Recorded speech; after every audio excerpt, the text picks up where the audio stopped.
You're watching SABC News Live from Johannesburg. Your headlines this hour. A ceasefire in Gaza between Israel and Hamas is currently in effect. It opens the way to a possible end to a 15-month-old war, that has increased tensions in the Middle East. It will be the first time in a few years that the head of state from South Africa will be leading the delegation. This is an important signal to international partners. Leaders from government, civil society and business will gather in Davos, Switzerland this week for the 2025 World Economic Forum. South Africa aims to position the country as an attractive investment destination. Donald Trump has arrived in Washington ahead of his second inauguration as President of the United States. Tomorrow, the incoming administration has planned a weekend of celebration.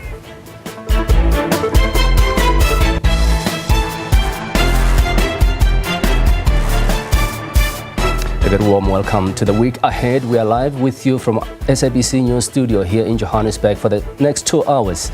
Good afternoon, I'm Mariketa Muthabe. If you'd like to participate, please give us a call to share your comment or ask a question. The number is 011-714-0680 or 81 or 82. As always, it's wonderful to have you with us.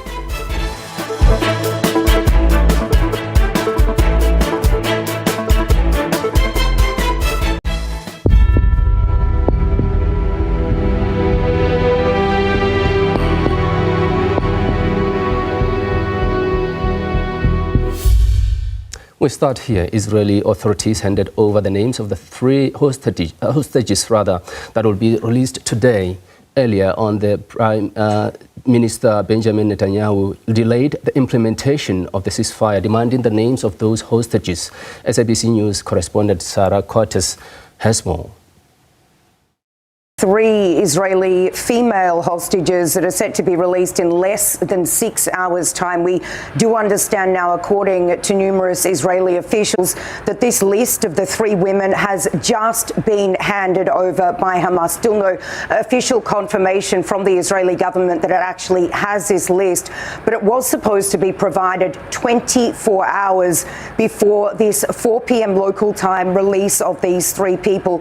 And of course, hundreds of Palestinian prisoners being held in Israeli jails in exchange. So this is breaking news that we do understand, according to a number of Israeli officials. This is unconfirmed that this list of these 3 women has just been handed over by Hamas. Now, this ceasefire was supposed to come into play more than an hour and a half ago, but still, as we go to air, it has not been confirmed. So once again, this is due to what Hamas says are technical reasons on the ground, that it actually didn't provide this list of these 3 Israeli hostages to be handed over at 4 p.m. local time today. Now, mediators have publicly confirmed that a ceasefire agreement has been reached between Israel and Hamas. And while internal processes in Israel endorsing the deal are likely to be concluded later Thursday, the deal has already been welcomed by the United Nations Secretary General, who commended the mediation efforts led by Egypt, Qatar and the United States. The 3-phased agreement could put Gaza on a pathway towards peace after more than 15 months of conflict precipitated by Hamas' attack on Israel that killed 1,200 and the subsequent war that has killed over 45,000 Palestinians, injuring tens of thousands more while leaving the enclave infrastructurally destroyed.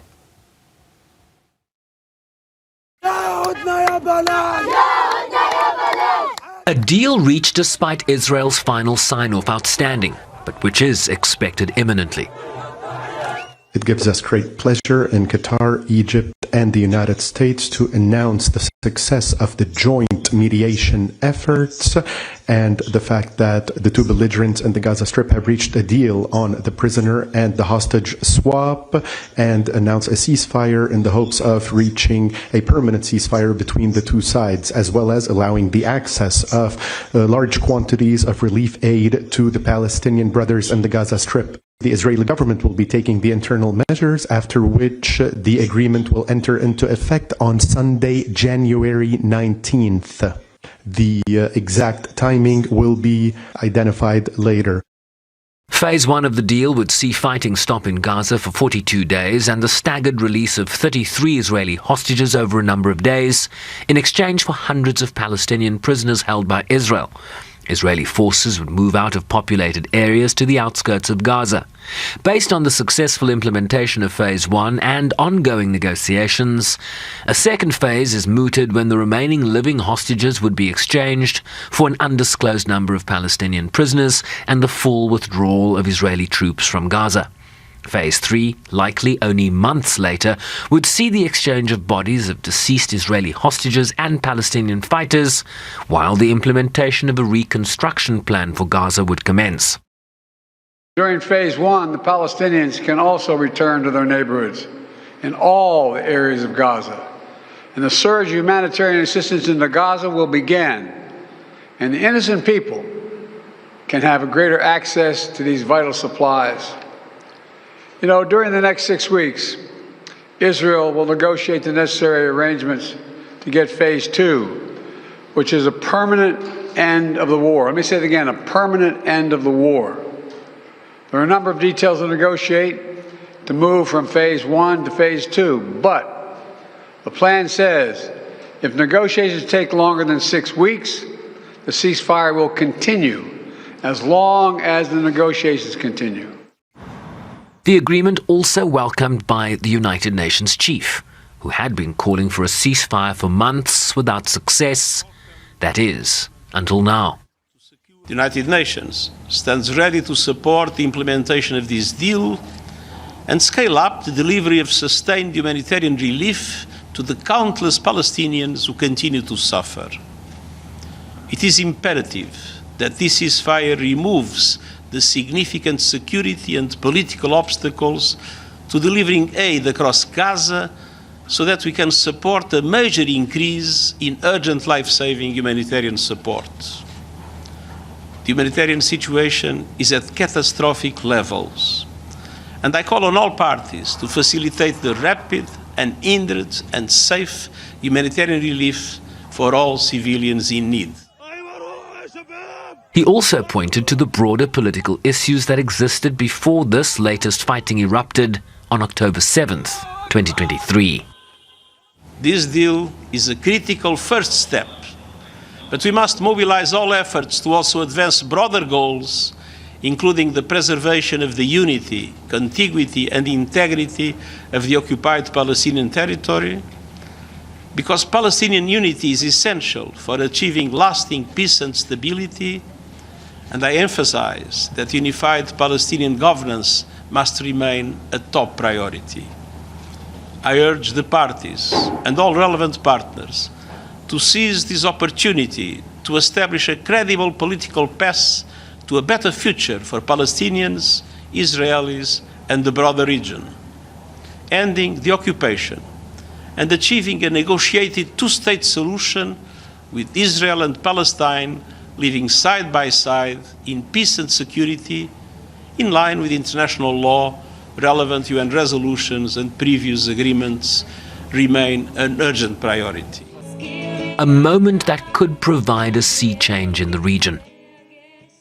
And while there is great relief that we now have a deal that could lead to an enduring peace, we are still very much at the beginning of a process that would hinge on the commitment of both parties to adhere to its prescripts, on the successful implementation of Phase 1, the release of hostages and Palestinian prisoners, and the scaling up of humanitarian assistance that could create the necessary conditions and goodwill to continue negotiating the commencement of Phase 2 and so forth.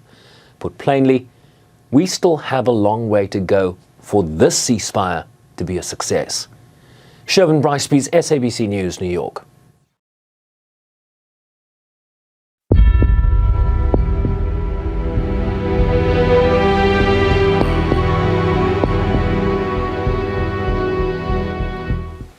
All right, let's now take a look at stories that made headlines in the Sunday newspapers. And let's start with Sunday Times, as always, this afternoon. Here's a story by Isaac Matlangu. Sunday Times reporting shocking cell phone video images of rows of corpses and emaciated miners tell gruesome story of the human horror at Stilfontein mine, lured by the promise of a salary almost 3 times of that he earned as a cook. A 35-year-old Northwest man went underground last year to become a zamazama in Stilfontein. Sunday Times is reporting there and saying that that man almost died. And during the 5 months he spent down the dark, hot mine, working as a rope puller, he lost count of the number of people he watched dying. That's one of the leading stories in the Sunday Times. Now let's have a look at Sunday Tribune. They are leading with this story by Edward West, headlined "Outrage over Itala Bank Closure." This is a big story. Sunday Tribune reporting there, Itala Bank's imminent liquidation comes after decades of attempting to get a banking license and after it disregarded a national government directive by the Prudential Authority, PA, more than a year ago to repay its depositors and cease its banking activities. The National Treasury moved swiftly on Friday to assure Itala's more than 257,000 retail depositors that their deposits will be protected by a government guarantee. All those details in the Sunday Tribune. Now, moving on to the next newspaper headline found in the Sunday World. It's written by Mawande Amashabalala. Headline in that story, Zizi drags Zondo to court. That is the ANC National Executive NEC member and former Minister Zizi Kodwa has approached the Pretoria High Court to review and set aside the adverse findings and recommendations against him by the Zondo Commission of Inquiry in an explosive affidavit filed in court this week. Sunday World reporting Kodwa believes his problems emanated from Justice Raymond Zondo's negative findings, which inculpated him and led to his indictment. That story and more details found in the Sunday World. It's page 7, and those are the stories making headlines in the Sunday newspapers. Now, the week ahead continues after this short break. Do stay with us.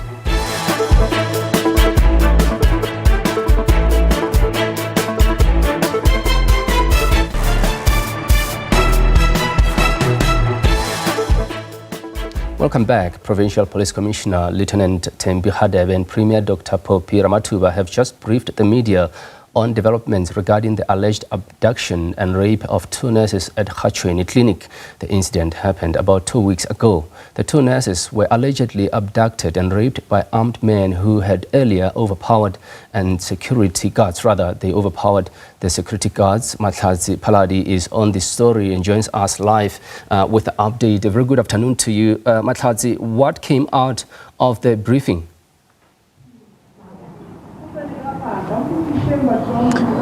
Well, Mareketla, indeed, just 7 days after we reported here about that horrific incident that took place here at Gachweni Clinic, whereby we understood back then that a group of men actually stormed this particular clinic where we are standing at now and actually accosted 2 nurses that were taken to a nearby bush just after the road where we are, and whereby why would we understand thus far is that that suspect actually, and now we have got indication from the police that it was not actually a group of men who actually stormed this clinic. It was actually one person, and they've arrested that suspect today. According to the media briefing that we got today, you will remember that that suspect came here just around about 1 o'clock in the morning and actually tied 3 security guards that were here on standby on duty at that night. And after that, what we understand is that he took them to the nearby bushes, whereby he allegedly repeatedly raped them and actually released them somewhere around 5 o'clock in the morning. But to speak more on this, I'm joined by Limpopo Provincial Commissioner General Thembi Hadebe. Thank you very much, Provincial Commissioner, for joining us here on SABC. Today you gave us an update about one suspect that was arrested, and understand that before we understood that there were actually a group of men who came here. Can you just clarify that point and just give us the profile of this suspect that we have arrested? Thank you very much, Mahlatsi, and greetings to the listeners of SABC. I must say, yes, we are grateful for the achievement that has been made by this particular team of ours, the team No Sleep of the province that sleeps on the street, who made sure that they captured this suspect who has been committing all this heinous crime within the villages of Hachwini, starting from the clinic where we are. To answer just your question in brief of whether there were other suspects that were here, Mahlatsi, you can look at this surrounding. You can see the gate where it is. The investigators and the team that attended at the same time have seen no signs of any other person who were at the corners in this particular place. Even the nurses themselves, who are victims in this particular instance, they have confirmed that the perpetrator was alone. And this perpetrator has also confessed to us that he was alone. There were no other people that were here. He indicated how he entered and then dealt with the security guard and also then took the nurses out of the premises of the clinic. I must say, in his own profile and all the cases that we have analyzed, he's a loner. He's actually committing these crimes alone. His victims are the victims that are women who are staying alone in the houses, single parent women, and these are the houses that he's targeting, and he gets in and rope and rape, and in all his victims he has taken some cell phones, he has taken some gadgets, your laptop, and all that he can think he can take, and money in most instances. We did not get any appliances that he has taken in any of the houses that he has robbed. His target is only money, the cell phone and the gadgets. After robbing this clinic here, there was another clinic at Rataba there where he robbed. Can you tell us about the circumstance regarding the Rataba clinic that he allegedly broke into and tried to rob? We also understand that he allegedly shot a 15-year-old in one of the house robbery there at Rataba. Can we confirm that as the police? Yes, as police we confirm. We woke up on the 18th, which is Saturday morning. Just 1 o'clock, as I normally do my routine of checking what has happened in the province. Then I pick up a report that says that showed me that the suspect is operating. He started around 2100 hours, between 21 and 2200 hours on the 17th, which is Friday. He went to the clinic at Hatava. At that clinic, at least he finds security guards who were ready for work, because then there was a struggle between the security guard and the guard house itself. The other two security were on the perimeter patrol. As they come back, then the suspect ran away. The door of that guard house has been damaged to show that there was a serious struggle, meaning business that he wanted. And we don't know what would have happened.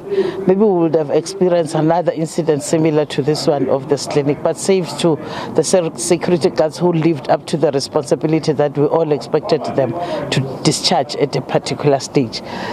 Then around 20 past 1 on the 18th, towards the morning of the Saturday, then he entered in another house in Khataba as well. Khataba Molepo, close proximity. He entered there. He went to the bedroom of this man who was sleeping, our victim. And in that, while he was struggling for the victim to show him how he opened the cell phones, then a girl of 10 years who's a grade 10 learner then approached. I think the girl felt that there's an intruder in his father's bedroom. Then he went. As he went towards the bedroom, the suspect, I think, panicked. Then he shot the girl. Shot the girl on the buttocks. She is currently at hospital. And we are grateful that he has confirmed, and we have found exhibits that were taken from that particular house as well.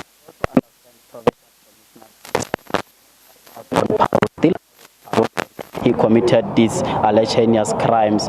Can we confirm that, as well as other charges that are going to be linked to him in this case? Absolutely. He is currently still on parole. His parole is ending now in June. We are reliably informed. We believe that he committed this crime while he's still in parole. A clear indication that this thug is not rehabilitable. So we definitely have a number of charges, more than 10 cases where this man is involved. It's not me who says he's involved. The exhibits that we have linked him with the different crime scenes tells me, and he himself has attested and confessed to say yes, he's part of those crimes. No, thank you. Commissioner of Police in Limpopo, General Tempi Hatebe. And Mareketla, one thing that we can confirm is that, the suspect will be appearing tomorrow at the Polokwane Magistrate Court. And let me safe to say that we did speak to the Department of Health here in the province. They did mention that for now the clinic will remain closed. And they've also indicated that they have launched their own internal investigation against the security officers, because one thing that they are citing is that they do not believe that 3 security guards that were on duty can be overpowered by one person. But for now, Mareketla, let me take you back to in studio. Matladze, thank you. There was SABC News reporter Matladze Palayadi there in Gachweni in Limpopo.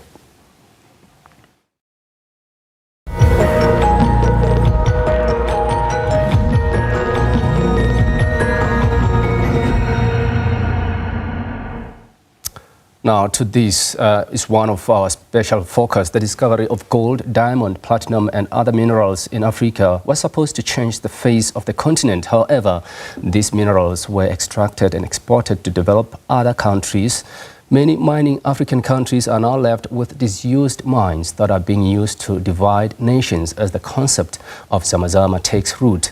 Many people have called on governments on the continent to promote artisanal mining, as this can help develop Africa through beneficiation. The second half of the 19th century was deemed one of the great eras of discoveries. That's when gold was discovered in many parts of the globe. It was in the 1880s when the attention shifted to Southern Africa as a magnet for many diggers. The discovery of gold brought the glitz and glamour that led to mass development in some areas and uncontrollable migration. The mines brought about many positive changes in mining communities. But as time continues, the closure and abandoning of many mines due to a combination of poor governance and some business practices left the mining community struggling. The closure of mines in South Africa have now led to more poverty, misery and unemployment.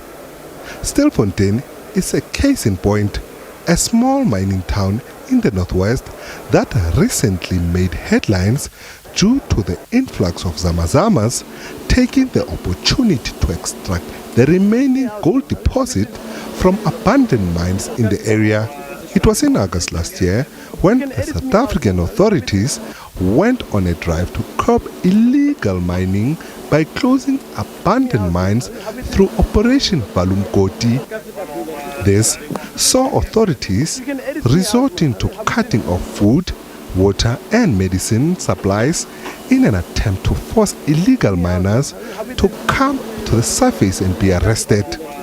We regret the loss of life of people in those mines, and we caution our people not to embark on illegal means in terms of these Zamazamas, and at the same time the government and the state must act against the criminality. So in this particular instance, we regret the loss of life, but the rule of law and the rule of law must be respected. The Democratic Alliance is calling for an immediate establishment of an independent commission of inquiry into the mining crisis in Stilfontein in the Northwest Province. The DA believes illegal miners are extremely destructive of the industry and surrounding communities. They drive away investment, they steal state revenues, Some of them are dangerous and violent criminals, although not all of them, because we do know that some of them are coerced into being underground. Other political parties have also weighed in on the issue of illegal mining.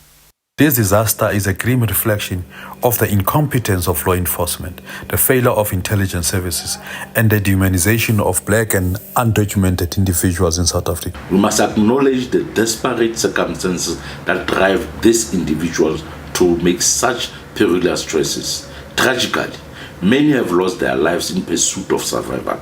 It is a pity that this matter has placed criminality and human rights concerns into the basket to the point where many people seem confused. Naturally, we do not condone the loss of human life under any circumstances, but we cannot keep quiet when organized criminality crosses our borders to carry out its sinister acts on our soil.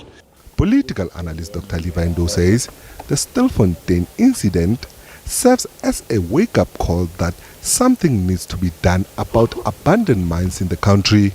This should also be seen as a wake-up call, especially on government and mining companies, that something needs to be done, especially with unused mines and also with illegal mining. What is also very painful is that lives have been lost. Over 100 of the 246 illegal miners retrieved from a mine in Stilfontein in the northwest appeared before the Stilfontein Magistrate Court on Friday, with 21 others expected to appear at a later stage due to their current health conditions. Nhlanhla Khatlhane, SABC News, Johannesburg. Next day.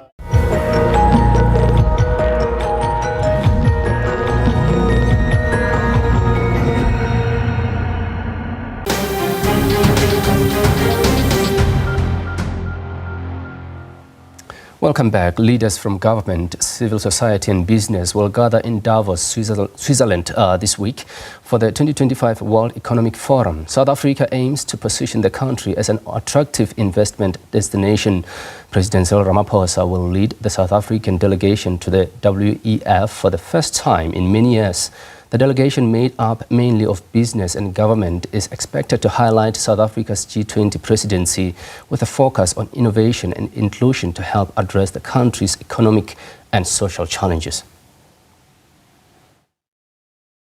South Africa goes into Switzerland with a strengthened cooperation between business and government as the country prepares to present its story on the global stage. President Ramaphosa's participation at the annual gathering has been lauded, with Sanlam's Thato Mashego saying this will send a strong message to global leaders. It will be the first time in a few years that the head of state from South Africa will be leading the delegation. This is an important signal to international partners, whether it be other countries or investors or large multinational businesses, that South Africa does intend to attract investment and to collaborate on various projects. Of course, we know that there are challenges in terms of improving growth. The IMF is forecasting, 1.5% in the medium term for South Africa, whereas we know that government and the business community are looking for 3%. So that will come with some challenges, but we have seen positives. Government met with business in Johannesburg on a call to action ahead of the gathering. The meeting explored various strategies as the country looks to present a united front under the Government of National Unity. Nedbank CEO Jason Quinn says the alignment will serve to bode well for South Africa at world stages in line with the country's future ambitions. I think we've always had a sense that South Africa is warmly welcomed at Davos, and we go this year with a better story. We've also got a lot to listen to at Davos, and the world is in a very complicated and contested environment at the moment, and that's the need for collaboration globally. Let's not also forget that digitization is a key part of the agenda there. We've got a story as South Africa around that, with a significant proportion of youth. We've got a story to tell around automation, but we've also got to keep ourselves centered on some of the global issues that are also South African issues, including energy, which we're making progress on, But more significantly, things like food and water security are issues that are going to kind of face us for a very long time. And to be able to listen and engage on those conversations, I think we can bring a lot back to South Africa as well. Team South Africa is also expected to highlight the country's G20 presidency under the theme Solidarity, Equality and Sustainability. First-ranked CEO Mary Vilakazi says the country is on a firmer footing. Investors say to us they are encouraged about our democracy progression, encouraged about what the government has announced around the country. But for them, they've been bitten a few times because South Africa has previously not executed. So the sentiment has generally been that investments will flow into South Africa once they see more concrete delivery on the action plans that have been articulated. So what is really very good about the session that we've just had is that I think there are clear markers that we can communicate back, and that I think the ministers are acutely aware of the importance of, I think, staying on course and I think making progress as opposed to only just articulating the vision. So what's encouraging for me is just to see that I think that we are aligned on the fact that delivery on what we have promised is actually what's going to also result in a shift in how South Africa is positioned. The 2025 World Economic Forum theme is Collaboration for the Intelligent Age. The country hopes to leverage on opportunities at the annual meeting as the theme aligns with South Africa's focus on innovation and inclusion to address its economic and social challenges. Katlego Logodi, SABC News in Johannesburg. Meanwhile, the Development Bank of South Africa says the 2025 WEF theme, that is collaboration in the intelligent age, aligns seamlessly with South Africa's national priorities. The DBSA CEO Widumelo Musako, reflecting on the Minister of Finance's opening address at the pre-WEF breakfast briefing, said the bank will use the summit to highlight Africa's potential as a strategic global partner. To speak to us more on what Team South Africa will present this week, we are joined by PwC senior economist Kanti Pai. Kanti, very good afternoon to you. Thanks so much for joining us here on the show. Let's first start with who is likely to make up the delegation, so to speak, and their significant role in the cohort that will face this summit. Good afternoon and good afternoon to the viewers. Well, key in terms of the government side is usually led by the Minister of International Relations and that team. And then, of course, because obviously they take care of our standing globally. And then, of course, we have the Minister of Finance, likely Trade and Industry, and then, of course, the presidency. But you do find that other ministers also go, depending on what kind of interactions are needed and what kinds of connections are done. Because, as we know, the World Economic Forum is a platform for engagement. So while you have, the key engagements and talks in the hall with the conference and the different themes and panels and all of those presentations, there are also opportunities for people to meet around the town of Davos in hotels and in all sorts of different places to really engage about opportunities, some striking deals, but really to communicate and share ideas and to think through many of these opportunities. And as you said earlier, South Africa has not had a strong presence in the past few years, and that is mainly because we've had so many problems. And I think for a while there we had lost some of the credibility that international investors and partners wanted from us because we were not moving ahead. We know that our issues of logistics, with energy, with our deficit and debt, and various other issues. And so I think the South African government had thought, look, let's see if we can actually make some progress in some of our challenges so that when we go back to Davos to talk to investors, to talk to partners, and to talk to even other governments, we bring with us some credible gains. And I think South Africa is well positioned at this point to be able to have those kinds of conversations. Yeah, I actually would like for you to expand on that, Kanti. I mean, what is likely to be our message given the theme of this year's WEF? And is there anything unique you think we can offer as a country in these discussions? Sure. Well, certainly there are two parts to that. So as you were saying in the introduction there, that the theme this year is collaboration for the intelligent age, and really we know that as we move forward with the different kinds of technologies. In the intelligent age, we talk about machine learning and all sorts of things like that. That some people are being left behind while others are rushing ahead. And it has actually been creating this really difficult, tension between the rich and the poor, and those who have and the have-nots, and very clarifying that. And so this is about actually engaging about what kinds of solutions are there that can actually be brought in working as countries, as businesses, to make sure that we become more successful together. For example, one of the themes there is investing in people. And that's an important one, right, if we think about the intelligence age, because we know as things are changing with artificial intelligence, with computers, many people are finding that they are losing their jobs because these jobs are being taken by machines. But how do you train people and retrain them so that they can be fit to be able to participate in the new world? And also, the training and the retraining. It's the same thing around thinking about, when they talk about safeguarding the planet, which is about energy, which is about the climate change. Again, that's an important theme. We know that that's a very important one for us here in South Africa. We've made strong commitments. And how do we actually collaborate in terms of the right kind of energy, in investing in new kinds of energies?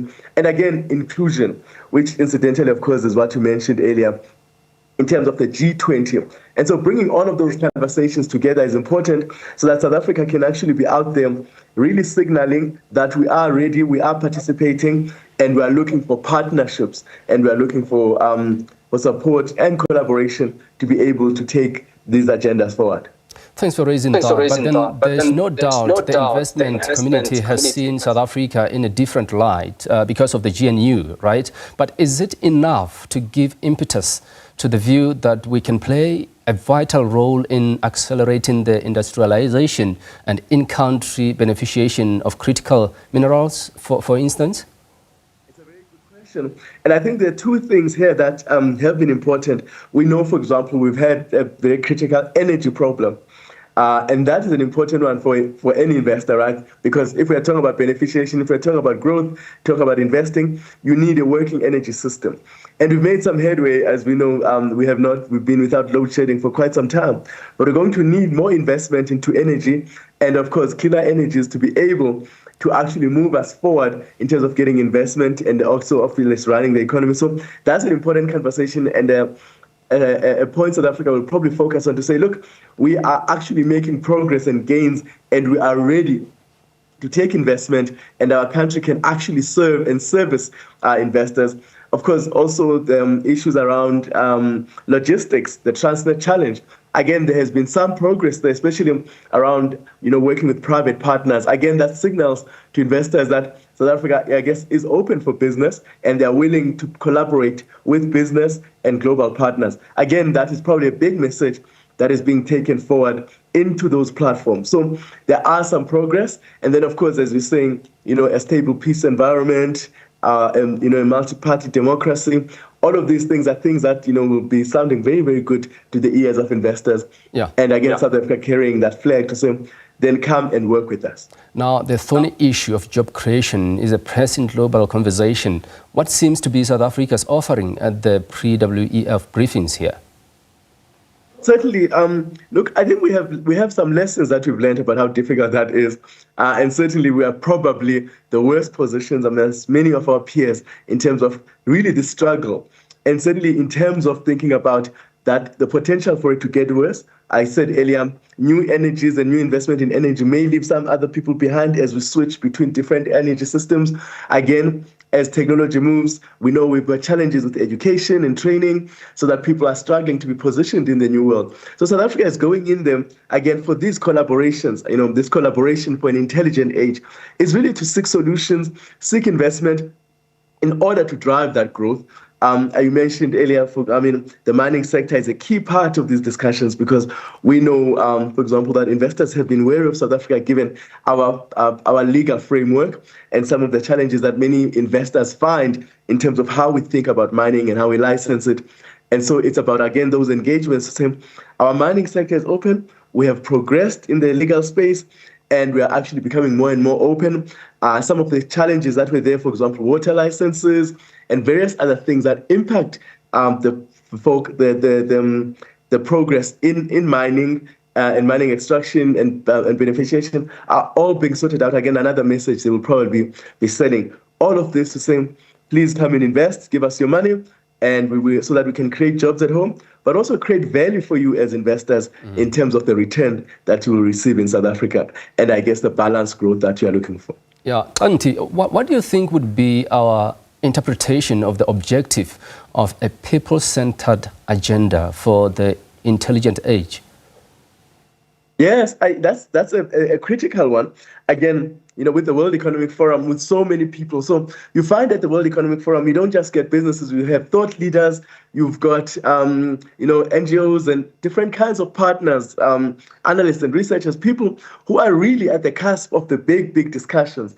And so that intelligence age is about how do we think about people at the center so that the world, the changes we see in technology are not rushing ahead and leaving people behind.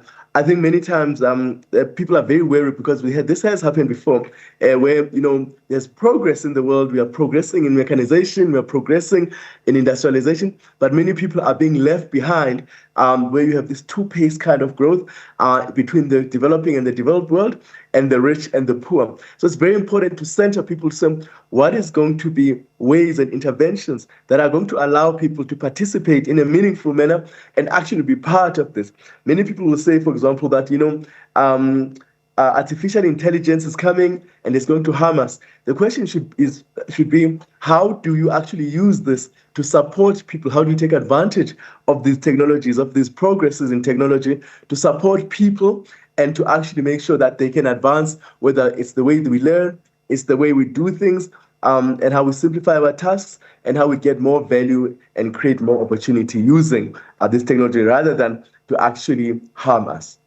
Just briefly, if you don't mind, Auntie, the DBSA says South Africa is committed to unlocking Africa's full potential, advancing regional integration, and contributing to global solutions for sustainable growth and resilience. How would they achieve this? One area of this, when we think about integration, is really about how do we actually connect people, especially in regions. And one of the key things there is infrastructure. It's a key thing in terms of what the G20 is probably is about in South Africa, and the themes about G20 is that infrastructure.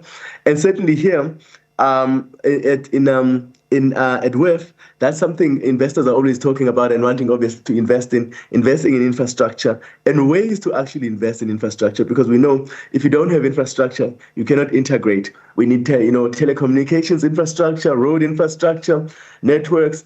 All of that is important when we think about bringing people together and regions together, so that we can do more trade and movement of people. So that's an important part, for example, just to pick one, that needs investment, that needs skills, that need new ideas and solutions about how do we do infrastructure smartly, efficiently, and effectively, given, obviously, the changes also we are seeing in terms of the climate and climate impacts, given the challenges that we have in terms of finance and the struggles around finance, with bigger nations taking up some of that finance because they're also needing it and leaving very little of the affordable finance to emerging countries. So those are important discussions and engagements that you will find with finance institutions such as DBSA, who are very clearly focused on infrastructure and making sure that we are building and supporting growth from the bottom up. Auntie, thanks so much indeed. We appreciate those insights. As always, that was PwC Senior Economist Auntie Pai.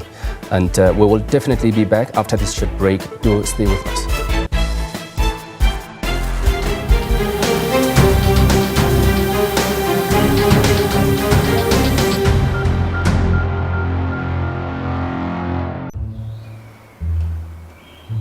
Daddy, if too much sugar is so bad and it can eventually lead to death, why don't they ban it? Well, no, my princess. You see, the essence of freedom and democracy is that people have the right to choose. But what if they make wrong choices. Consuming too much sugar can lead to heart disease, diabetes, obesity, and other health problems. It's always a good morning here. And that's because it's a wake-up call like no other. I don't know if they believe us. Let's show them. Your mornings have never been the same. It's really like front row seats to a thrilling theatre show. Come. Welcome to Mzansi's ultimate breakfast extravaganza. Really you? Yeah. It's you, ne? It is. Okay. People just love how relatable we make the news. She's just a consummate professional, so I depend on that. It's become a family of sorts, and to actually find young people enjoying watching it, listening to the news. What would we do without V? Yes, hype ladies. Well, other than being hyped up, I do bring the sports interviews and highlights. We set the tone for gees in this country. It is so brilliant. It's real. It is live. We give the people what the people want. It is never about us. We are two strong women coming together and making one big powerhouse. Definitely mornings not to be missed. All that and more, bright and early.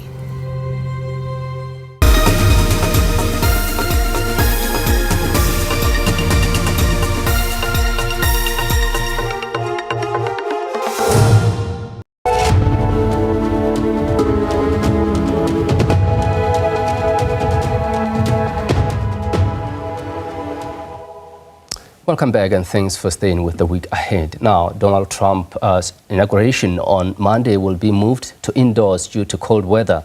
Preparations for the event have been underway for weeks.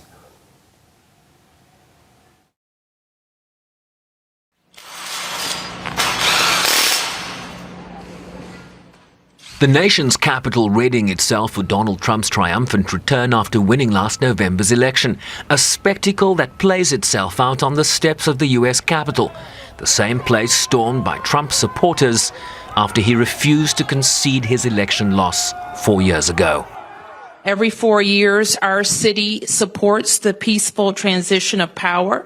We are proud of that responsibility and grateful to our federal partners, local agencies, and community members who work together to ensure a safe event. We are here today to discuss preparations for the upcoming 60th presidential inauguration. Around 50 kilometers of anti-scale fencing will be used to secure the inauguration, while a comprehensive security plan includes the use of drones, with thousands of law enforcement officers across agencies in support. Our entire police department will be activated for the presidential inauguration. In addition, we'll be reinforced with nearly 4,000 officers from across the United States who were generous enough to raise their hands and commit their time to assist the Metropolitan Police Department. Those additional resources will be deployed to manage traffic, secure dignitary routes, and ensure public safety in our city. We will have 7,800 National Guard members that will be activated across the district to assist with the inauguration. I, Donald John Trump, do solemnly swear. Trump expected to take the oath around noon Monday and then, as past presidents have done, address the thousands gathered to observe the changing of the guard. Take 1961. Ask not what your country can do for you.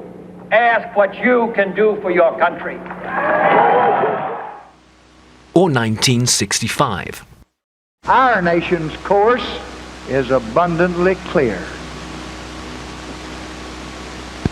We aspire to nothing that belongs to others. So help me God.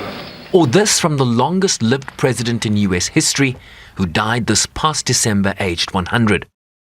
We will be ever vigilant and never vulnerable. And we will fight our wars against poverty, ignorance, and injustice. Trump likely to strike a different tone, as he did when he was sworn in for his first term back in 2017. We assembled here today are issuing a new decree to be heard in every city, in every foreign capital, and in every hall of power. From this day forward, a new vision will govern our land. From this day forward, it's going to be only America first. America first. His second inauguration falling on a day that seeks to honor the work and ideas of civil rights icon the Reverend Dr. Martin Luther King Jr., providing a curious intersection with the political climate that Trump is now party to. I tell people I don't think it was an accident or a coincidence that the two moments coincided, because the God of the universe is not going to let us just be stuck with, this notion of what people believe as we're getting ready to enter into the roughest period, of our lives as a nation. And many people are concerned because it's not just the rhetoric. We've had 4 years under his administration and some things that were not done in the most humane way. Things that were not said, obviously, in a humane way, and things that were not done in a humane way. And so people are nervous, people are concerned, but then there's a whole nother faction that's excited and looking forward to this new administration, or I say remix. It's a remix of this old administration coming forward in this time. And we have an opportunity this time, I hope, to take serious what my father has been saying to us as a nation, to hold strong to those ideals, and more importantly, to learn the nonviolence that he taught us. Joe Biden expected to attend the inauguration next Monday. A courtesy Trump didn't afford Biden after he lost the 2020 election and refused to concede. But that now is history as he prepares to again assume the highest office in the land amid the pomp and ceremony that has become a tradition during the peaceful transfer of power, and then begins to implement his sweeping agenda that's expected to reshape American government and alliances in the vein of his America First ideology.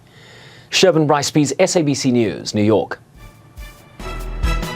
You're watching The Week Ahead. Thank you for being with us. We will be back at the top of the hour. Do stay with us.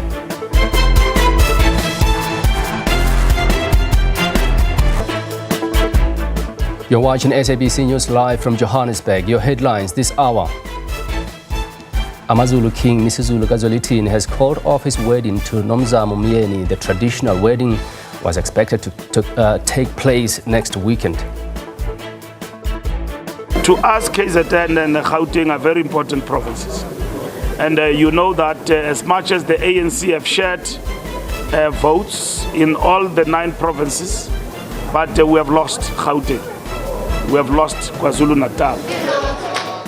As the ANC's National Executive Committee's two-day meeting continues in Boksburg, ANC Secretary General Fikile Mbalula has lamented how important the Gauteng and KZN structures are to the party. TikTok has sent an alert to users in the United States warning that the app's services will be temporarily unavailable today. A ban on the platform is due to come into force shortly because of national security concerns.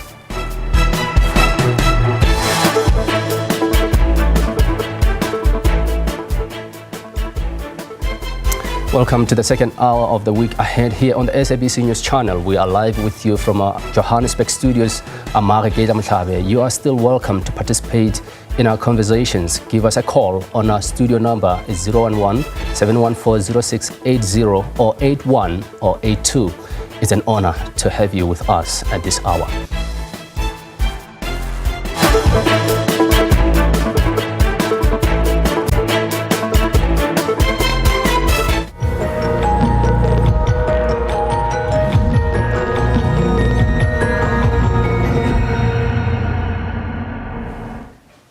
Now, helping to retrieve illegal miners from underground may have been a heroic act, but it has landed Mzwandile Nkwayi in hot waters with the Correctional Services Department.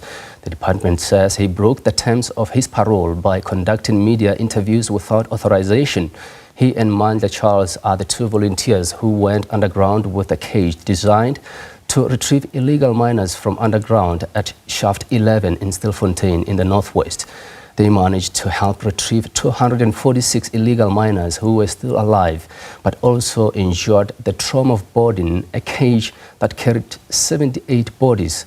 They had volunteered to help the mine rescue team in their operation, as the authorities had indicated that none of the police officers or rescuers would go underground. The decomposed bodies smelled very bad. Yet Mandla Charles and myself managed to put them in the body bags because we had to be strong. We cannot eat now because I saw that some of them were eating dead bodies. Harrowing details of the experiences of these volunteers.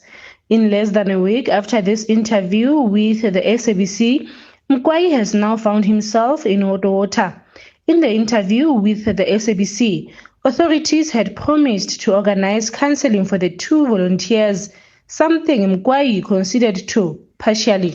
We will attend that Western counseling. However, we are traditional people. We have to cleanse. We cannot sleep at home with our families.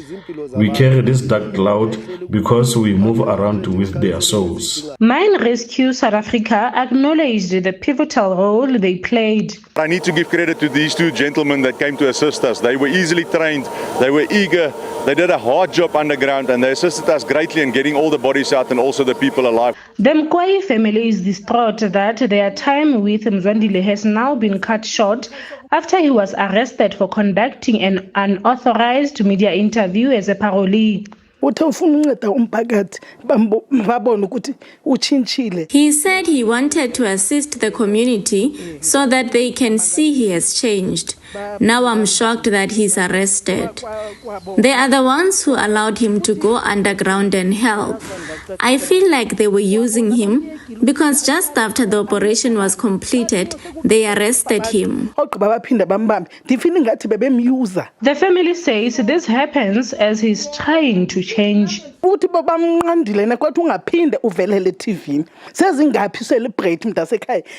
She says they want him not to appear on TV again. She says they see way too many convicted celebrities on TV. He has been compliant with the parole board. She's asking, why is he returned to prison when he's trying to change?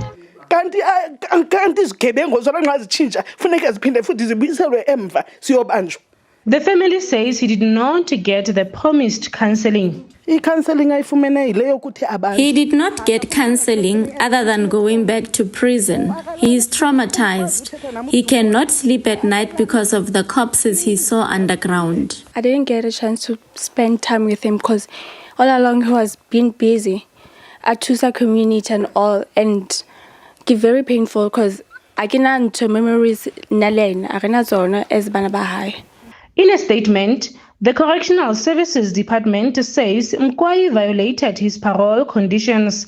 They say he left his designated jurisdiction without prior notice and engaged with the media without prior authorization. Although the department says he remains on parole, it could not confirm or deny the family's reports that he is back in prison. Deborah Pagedi, SABC News, Kanana. Staying with the story, residents in the mining community of Hamanyaka in the Sekhukhune district in Limpopo blame the desecration of their ancestral graves on illegal mining. They also accuse the illegal miners of damaging their houses as they have developed cracks, which they attribute to the activity. Trenches dug by illegal miners have been left open in the village. The illegal mining activities at Ramanyaka village have left the residents bemoaning the damages. Residents said debris caused by the blasting at the illegal mines have left their houses with cracks. Trenches left open by illegal miners are now filled with water, a threat to both humans and their livestock. A resident drowned in one of the pits last year. Plowing fields have also been destroyed. Their ancestral graves were also not spared. Residents want the government to help rehabilitate the open pits. Illegal mining The illegal mining is affecting us because they blast next to our houses.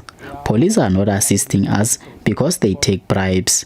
There are open pits and our livestock and people are drowning in here and there is nothing happening.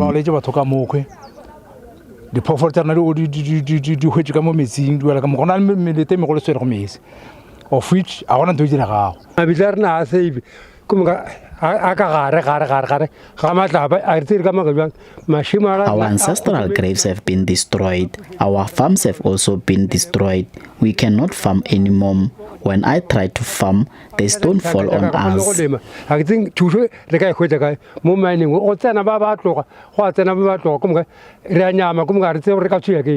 The mining communities want to be issued with artisanal licenses.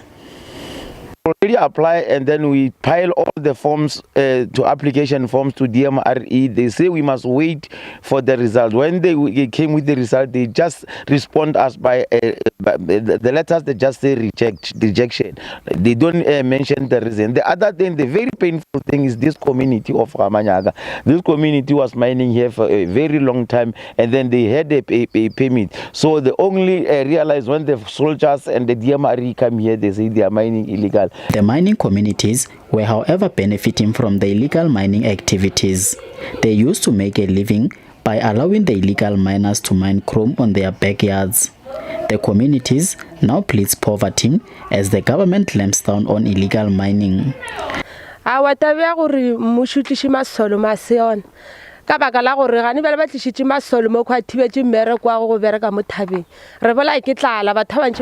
the community members to be the one working here. They say we don't have skills and operators, but we have them. They just want to hire people from farm. They don't want the locals to benefit. We want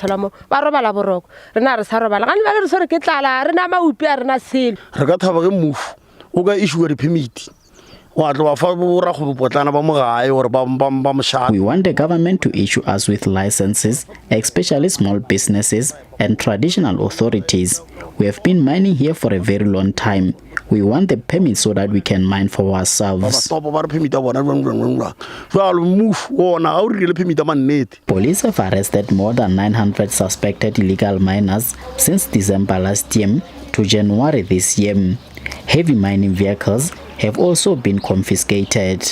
Mahlatsi Paladim, SABC News, Rammanyaka. Now, the 2022 policy on artisanal and small-scale mining is insufficient to deal with the scourge of illegal mining. This is the view of some MPs on Parliament's Portfolio Committee on Mineral and Petroleum Resources. Shortly after the beginning of Operation Vala Umkoti at Stilfontein, Minister Gwede Mantashe and top officials of his department appeared before Parliament on the 19th of November last year. Let's take a look back at what they told MPs about the challenges of equipping small-scale and artisanal miners, challenges in curbing illegal mining and legislation on the sketch. The Department of Mineral and Petroleum Resources says the policy was gazetted in 2022 to regulate artisanal and small-scale mining. The sector was not covered in the Mineral and Petroleum Resources Development Act of 2002. However, estimates are that there are between 30 to 50,000 artisanal miners, and the department says it wants to bring this sector into the mainstream economy. With the policy in place, its objective also wants to promote optimal and orderly exploitation of mineral resources for the benefit of all South Africans. We want to develop mechanisms to formalize the sector's operation, such that we can bring them into the mainstream economy and we start seeing their contribution. Other members say the department needs to give more support to artisanal miners who cannot fill out application forms for various reasons. The department received 114 applications for funding and only 20 were approved. Based on the presentation was the access of information, communities having access of information, because what we have seen to many instances where these mines are located, they are in small towns, so they are far away from your big cities where the department offices is allocated. So that was one of the questions and one of the answers that we will even write to them in written form so that they can give us an effective response. The department was careful to make a deliberate distinction between artisanal and illegal mining. There are no official figures, but some research papers have put the cost of illegal mining at around 14 billion rand annually. The department's briefing comes at a time when the police are urging illegal miners in Stilfontein in the northwest to resurface. Last week, we were invited to net joint meeting. We went to that meeting, and they gave us analysis of their statistics. The majority of illegal miners are from Zimbabwe, followed by Mozambique, followed by Lesotho, followed by Malawi. Then there are sprinkles of South Africans. Now, if you start looking at that, and the people make it a responsibility of our department to formalize that. I asked one person who asked me that question, I say, should I give this permit to Zimbabweans, Mozambicans, and Lesotho citizens instead of doing artisanal mining for South Africans, which I do? It's something that we're doing. We're focusing on South Africans. We're not training Zimbabweans and Mozambicans and Lesotho nationals to be artisanal miners. We train South Africans, and that's it. So there's no link. It's a criminal activity mainly dominated by foreign nationals, and it must be treated as such. Some committee members are of the view that the operationalization of the 2022 policy alone is insufficient to curb illegal mining. The one thing that I've learned is that the artisanal mining strategy is not going to solve our problem of illegal mining. This is really, it has its good points, but it was really just a business development scheme. If the department is right and that there are 30 to 50,000 illegal or artisanal miners out there, this is dealing with a tiny fraction of them, and the government simply doesn't have enough money to stop those activities, which means that the only way to stop those activities is through policing. Before 2008, before the reviewal of MPRDA, there was a clause that really made sure that people who are found to be illegally mining, there's a specific charge for that. But when they were reviewing it, I don't know whether they were deliberate or not deliberate about it, but that clause saw its way out of the MPRDA, and it's no longer there. So the law now does not have teeth when it comes to that specific aspect, and we are going to pay a particular focus either with the General Amendment Law or the reviewal of the MPRDA. I'm going to have a discussion with the chairperson of Justice to deal with this issue once and for all. There must be a criminal clause that speaks about criminality. The department is set to introduce its own proposals to amend the 2002 Act, but this is in its infancy stages. Alris Mashaba, SABC News, Parliament.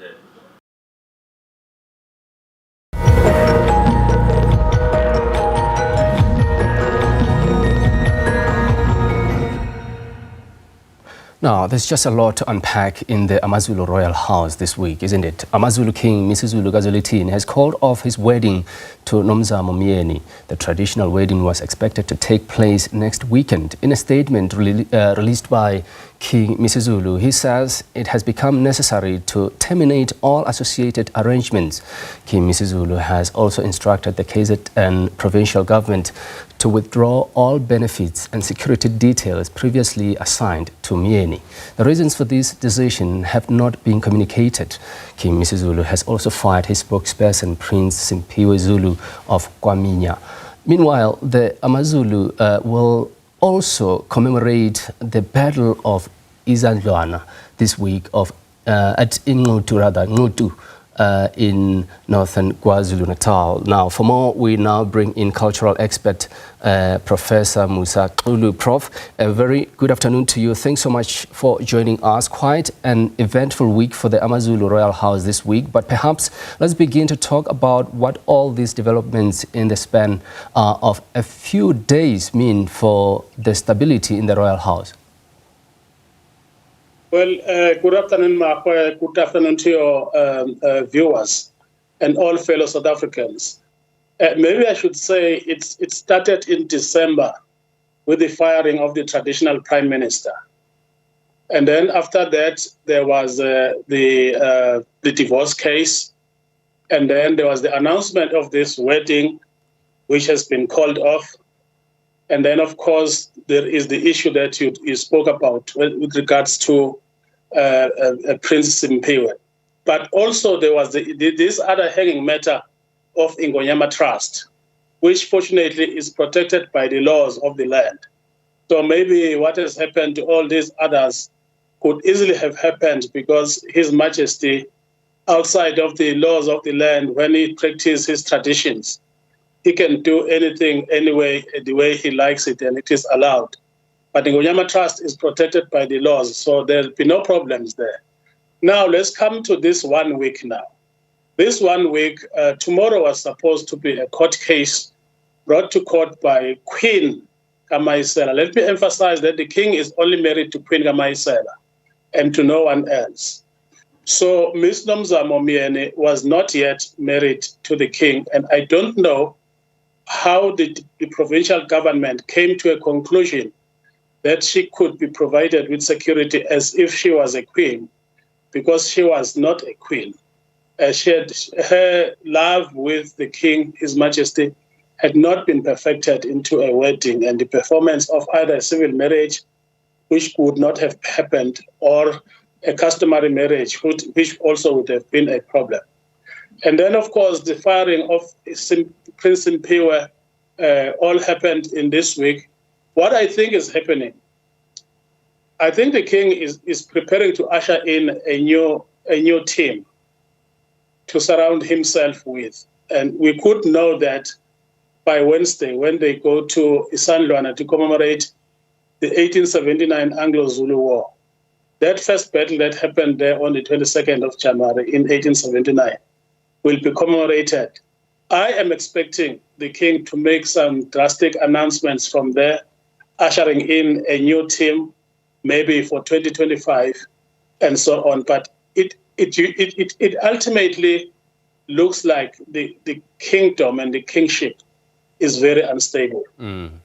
Now, Prof, the first wife has filed an urgent court interdict in an attempt to halt her husband's wedding. She confirmed that she has been served with divorce papers. However, she said her husband can't tie the knot while their marriage still subsists. How are we likely going to see this play out?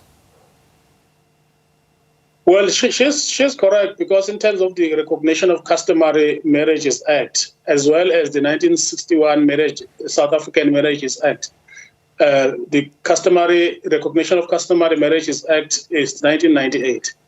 Both of them do not give permission to anyone to take a second wife, especially if they're married through a civil union.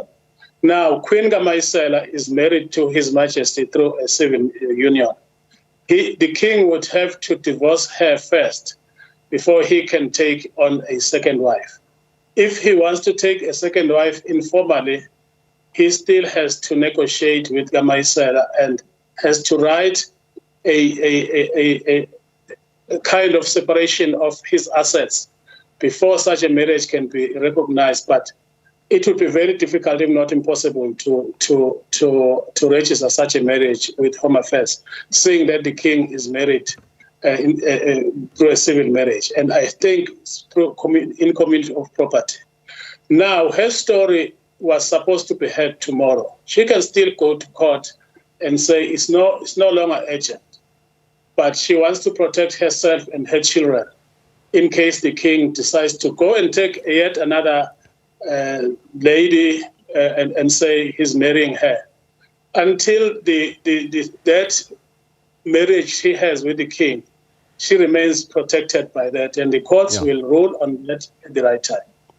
Yeah, Prof, thanks for raising that, because, as we examine the overall agreement on the intersection of ancient practices, contemporary law, for instance, and public scrutiny in royal life, the news of Zulu King Mrs. Zulu Kazolithine's divorce from his wife has also generated a great deal of discussion.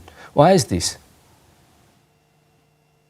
Well, Mahu, you'll know all around the world, royal families do draw a lot of attention because, you know, they have this unfortunate situation where they are expected to hold on to traditions and to be kind of model families when it comes to the issues of the past. But there are also people, so they try to be modern at the same time.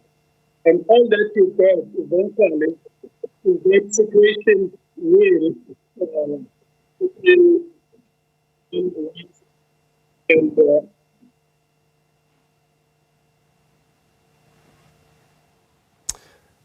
Sorry.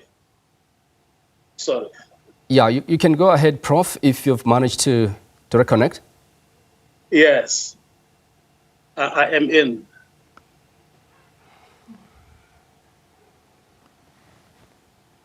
There was a small disturbance. Yeah, go ahead, Prof. Yes, I'm saying then they have that in situation where while they are expected to be a little bit backwards compared to the rest of us, all over the world. It's not a Zulu kingdom kind of unique situation. So it draws attention because people say, all right, when it comes to us remembering our own customs, etc., we look forward to the Zulu royal family. And then this thing happens and divorces and no abrupt removal of people and so on. So eventually, some people become a little bit disturbed. But these are the issues and stories that you'll find everybody talking about. The way it happened, let me tell you, for example, there were also a lot of social complaints against Ms. Nomza Momieni in various sectors of our society about issues that I can't raise here, but maybe because they were in the media, some were saying she already has children and all of that, and about divorce. The Zulu royal family is not allowed to divorce. And in the past 100 years, a divorce happened only once in the Zulu royal family before. So I think what is happening now is that people are beginning to say maybe the traditions and cultures that gave us the comfort zone are under attack if even His Majesty, our King, is acting in this way. Yeah, only a few weeks after dismissing traditional Prime Minister Thulasizwe Buthelezi, Amazulu King Mr. Zulu Kazolithini Zulu has removed another official from royal duties, Prof. This time, that is Prince Simphiwe Zulu, his spokesperson, of course, and agent. He was fired on Saturday with immediate effect.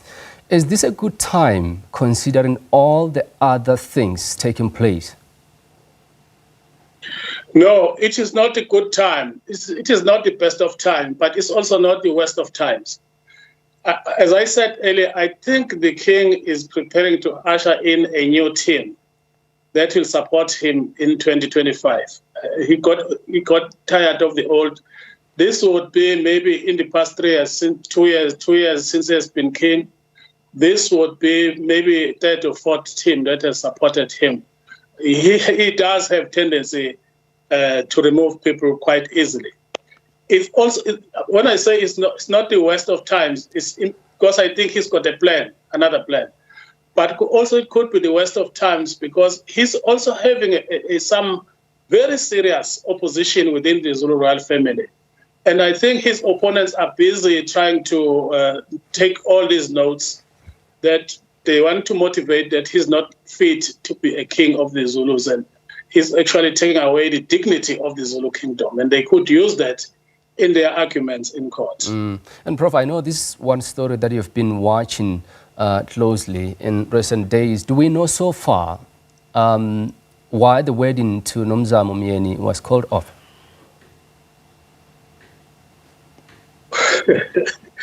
Well, it was called off, I think, in relation to what I had. I think the relationship, the love relationship just fell off, and all sorts of rumors, which I can't reveal here, started flying around about, Princess Miss Nomzamo, and maybe about also another, let me say, Prince Simphiwe.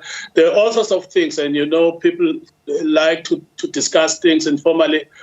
I think that when those things started falling into the ears of the king, then he decided to take these drastic measures. It has happened before with Queen Gamaisela. Those kinds of assertions that were circulating in public happened before with Queen Gamaisela and the first team that was supporting the king when he rose to the throne way back in 2022. Yeah. Now, in a directive issued by the king, he also said all benefits and security details assigned to Myeni are to be revoked within 3 hours. Your thoughts on that? Well, I think the provincial government was misled to provide security detail to Ms. Nomzamo because she was not a queen and she was not a member of the Zulu royal family, either through marriage or any. In simpler terms, she until she gets married, she was the king's girlfriend. I don't know. I don't know what the Auditor General will say or Scopa will say. It's up to them to look into that. From where I stand, I think they were misled into believing that Ms. Nomzamo Myeni was already married to the king, when it was not true. Some people said, okay, lobola was paid. But in Zulu cultural heritage and customary marriages, lobola does not amount to marriage. It's one of the key and root activities that need to happen before marriage takes place. Yeah, Prof, thanks so much for sharing your insights, as always, on this important story. We appreciate it. That was cultural expert Prof Musa Xulu talking to us about the latest developments in the AmaZulu Royal House. Now, the week ahead continues after this short break. Do stay with us.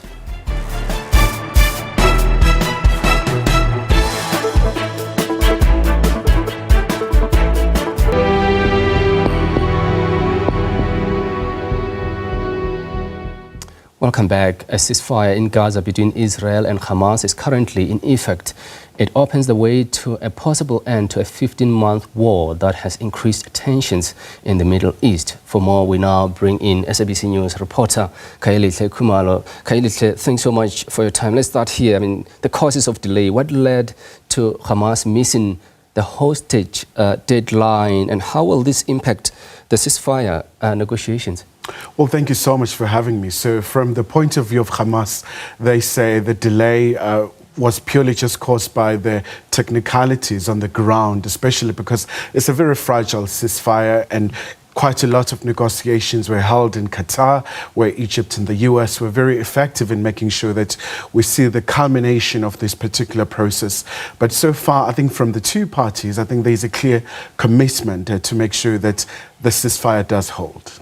What's been the response from international actors? I know that they were actually part of these negotiations. You talk about US, Qatar, and Egypt. How has been their response so far? I think there's a sigh of relief. I mean, for example, a lot of them, they're encouraging Israel and Hamas to make sure that they support this particular initiative. I mean, for example, for countries like South Africa as well, as you know, that South Africa went to the International Court of Justice for the genocide case for Israel to be held accountable. So you do have those who are saying those who have committed the war crimes, they should be held accountable, the likes of the Prime Minister of Israel, Benjamin Netanyahu, and many others as well. But it shows that it's going to be a very interesting couple of weeks. I mean, for example, the fragility of this particular ceasefire, where we've seen the resignation of the security minister in Israel, who believe that this particular ceasefire is a capitulation to Hamas. So, but also a sigh of relief for the people of Gaza. A lot of them, they're going back home, but obviously it's a very challenging time given the very devastation that you have seen.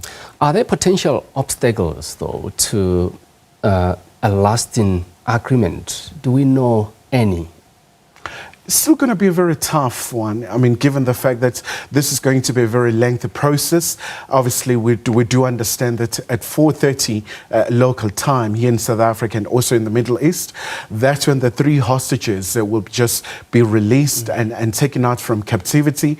And in exchange for the Palestinian prisoners, we do understand about 95 of them will be released. So it's still going to be a very long process, especially because others, they do say that this is just just a temporary solution, the issue of the occupation of the Palestinian territories remains a huge challenge, especially where we saw also the ICJ having that ruling that's really just stated patently that the occupation is illegal. So Israel must accelerate the process in terms of really just moving away from the Palestinian territories. Then you've got aid, you've got reconstruction process to take place in Gaza. But what are the most pressing humanitarian concerns there? So, for example, I mean, when you look at the healthcare facilities, they were decimated through the bombardment that we have seen. So issues around also the religious institutions were affected, but also even the educational facilities were not spared in these attacks. So it's going to be a very enormous task to rebuild, to reconstruct, especially because, I mean, this is a very tiny enclave.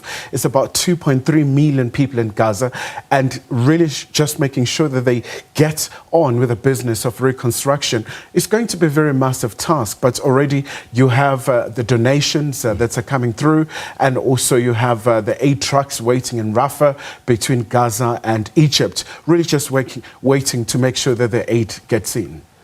How likely are we to see Hamas being excluded from the aid and reconstruction process?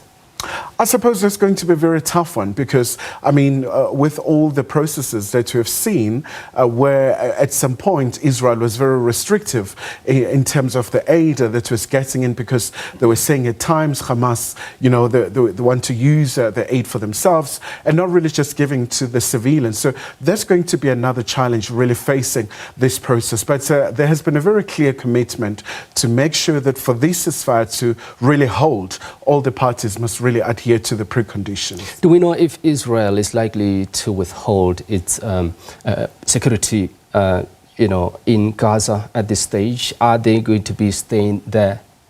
I think one of the primary issues for Israel, I mean, from the outset, they stated that one of the reasons why they went to Gaza was about making sure that they demilitarize the area, they dismantle the military capabilities of Hamas. So it's still going to be a really massive challenge, especially because it's going to be a gradual withdrawal of the Israeli forces. And it was quite interesting during the course of the morning where we saw some attacks reported. Even at this particular point, there are certain reports indicating that in certain areas, as much as the ceasefire is there, but there has been some sporadic incidents of attacks. I mean, 3 hostages have been released so far. I understand my colleagues will put that up. Let's talk to that. And how significant is this? This is a very turning point for this conflict. I mean, you go back to the 7th of October in 2023 with the incursion into Israel by Hamas, and now the declaration of the war, and really just a massive impact in Gaza, where also we've seen the catastrophe unfolding, where we've seen people really desperately in need for food and other essentials. So this is quite a very important moment, especially for the region itself, given also the very impact where we saw even the Red Sea being affected, where a very key maritime route in terms of global trade, where it was affected, where the Houthis were attacking the ships that were believed to be Western, but also really quite a massive ramifications for the region. But also we've seen so many backers of this particular deal. But all of this happens as we know that it's going to be a very important time for the US with the President-elect Trump taking office and the oath in the US. And you really made a very clear undertaking that for him, it's quite important to make sure that this war is resolved. Kai, what do we know at this stage about the IDF strikes and the escalation thereof? I think we saw the briefing from the IDF earlier on today, where also they were really just reaffirming that they will adhere to this particular ceasefire, where they were saying it's quite important for all the parties to respect all the preconditions that have really just been laid out. But, it's a matter of really just wait and see approach as to whether will this ceasefire hold. But a lot of the experts are saying this is a very crucial moment for the people of Gaza, for Israel itself, especially because these are neighbors after all, but most importantly, I mean, really just gauging the reaction as well from Israel. A lot of civilians, they were saying this is quite a very important moment for them to make sure that they do see a long-lasting peace. Are we hearing anything from the Palestinians at this stage? Sheer scenes of jubilation in Palestine, in Gaza, but obviously, I mean, quite a number of challenges are still there with, you know, the raids that we see from time to time, even in West Bank. But a lot of them, they say this is a sigh of relief. They're looking forward to reconnect to their families, but also going back to their homes, as much as a lot of homes have been demolished. Kaya, thanks so much for your time. We appreciate it. That was SABC News reporter Kailite Kumalo. The week ahead continues after this short break. Do stay with us.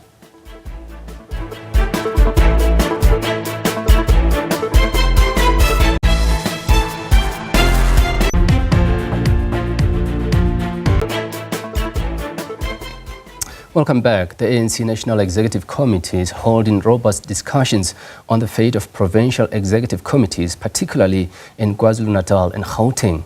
It's holding a two-day meeting which started in Boksburg yesterday. The discussions follow the ANC's poor performance in the national elections in May last year. The party's failure to retain its majority led to the formation of a government of national unity. On the sidelines of the meeting, ANC Secretary General Fikile Mbalula told the media that the organization has various options to consider. The party says the outcome and decisions of its NEC meeting will be communicated once the ANC has informed its provincial structures about what was deliberated during the two-day gathering. Mbalula added that as the ANC continues with its renewal path, the party will not take anything for granted.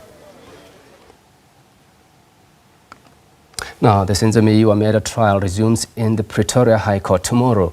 Advocate Charles Mnisi, who was seen representing accused number 3, Mtobisi Mcube, will also now be representing accused number 1, Muzi Sibia. During the special sitting earlier in January, Mnisi indicated that he will be taken over following the death of Thulani Mgomezulu. When the marathon trial resumes, Advocate Zandile Mshololo is expected to continue her cross-examination of lead investigator Brigadier Bongani Gininda. He was the man who took over the reins to investigate the assassination of soccer star Senzo Meyiwa. Well, over the past 10 years, Meyiwa's murder was characterized by wild speculation about what happened on that fateful day. Well, lead investigator Brigadier Bongani Gininda says there were intruders inside the house. And this is why he believed so. While the phones of the people who were inside the house picked up at the hospital tower, the cell phone which was stolen at the crime scene pinged on a different cell phone tower. Gininda testified that another factor that led him to believe that there were intruders was that the DNA of all of the people who were inside the house was excluded from the DNA found on the hat, which investigators had found at the crime scene. Gininda also told that the witness statements, including neighbors, and the descriptions of the identikits also led him to believe there were intruders. Gininda also revealed the first breakthrough in information regarding those allegedly involved in the assassination. He told the court that previous witness Constable Sizwe Zungu told them of how his father Absalom Zungu would have the details. On the 17th of November 2019, the father, Constable Zungu, brought the father, who then gave me a statement, and that statement implicated accused 1 and 2. So those names were now in a sworn affidavit for the first time. What is the name of Constable Zungu's father? It's Absalom. I remember the name Absalom Zungu, my lord. His affidavit that I obtained was attached and disclosed to the defense, my lord. I think in my trial within trial evidence I also referred to it. For the first time then, my lord, now we had 2 possible suspects, and this is where, and I dealt with it, I think also in the trial within trial, the cold case analysis around them, meaning now accused 1 and 2, started.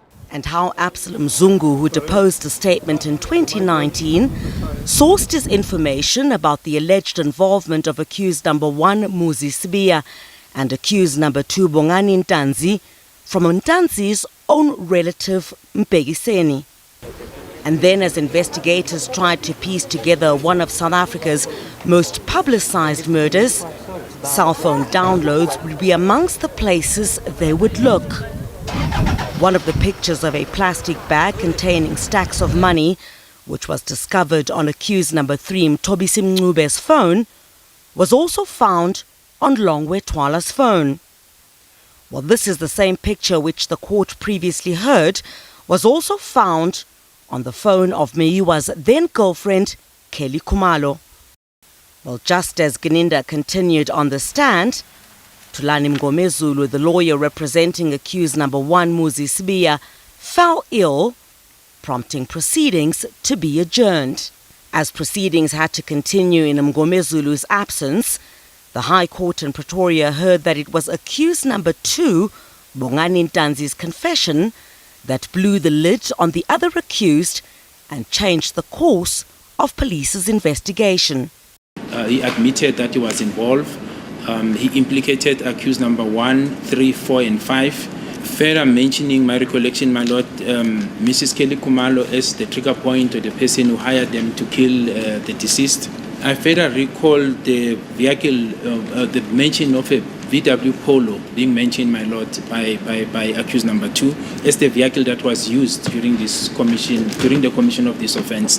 I further recall, my lord, that he mentioned that accused 3 was the one with the dreadlocks, and that is the person who fired the shot that killed the deceased.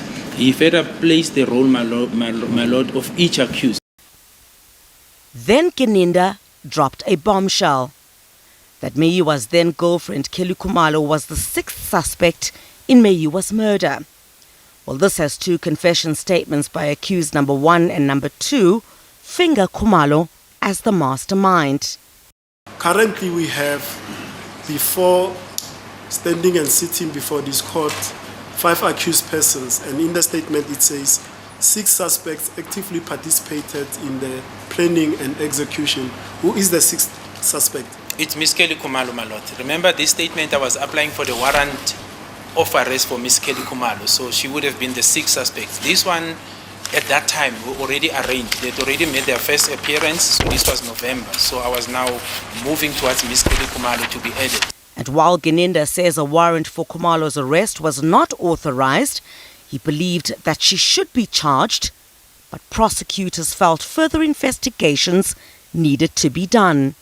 Prior to the accused being indicted by the DPP, it was my initial proposal that based on what we have, she must be charged together with these 5 accused.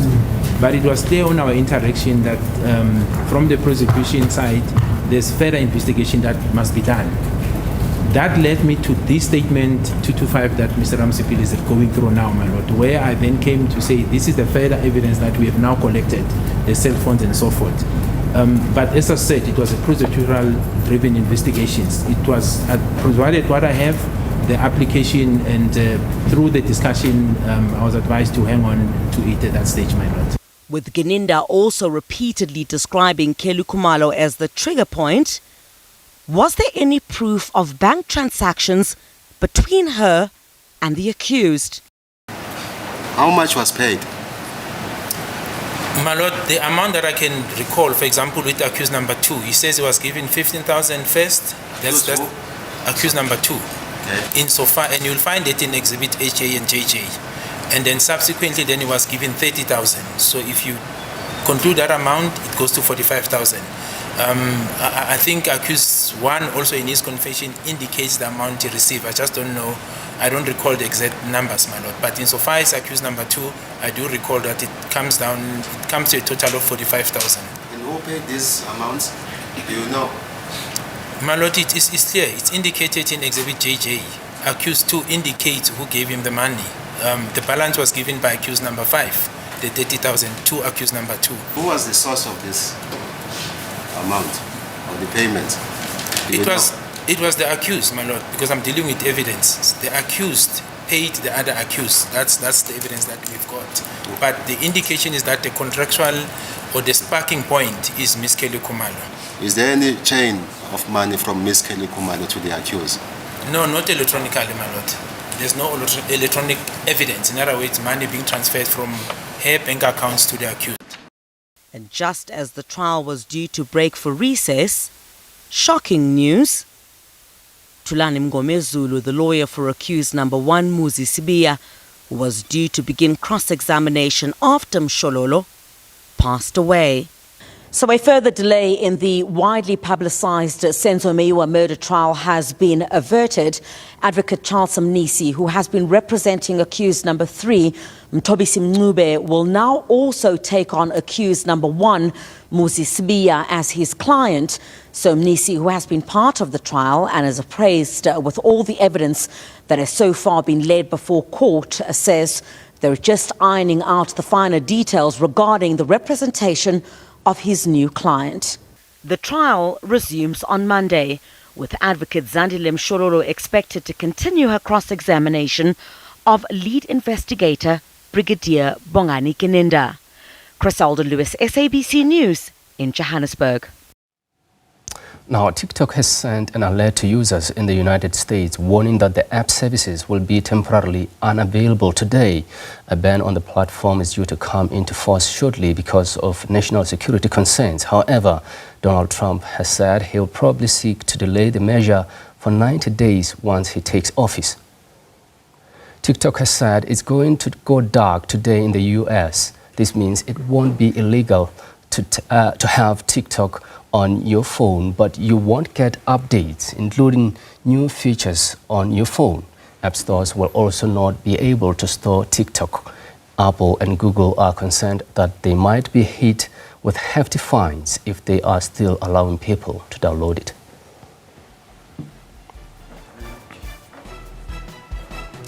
And that's how we wrap up this edition of The Week Ahead today, as Today continues with news at the top of the hour from myself, Mariketla Mutlabe, and the rest of the Week Ahead team. Thank you for watching. Do take care.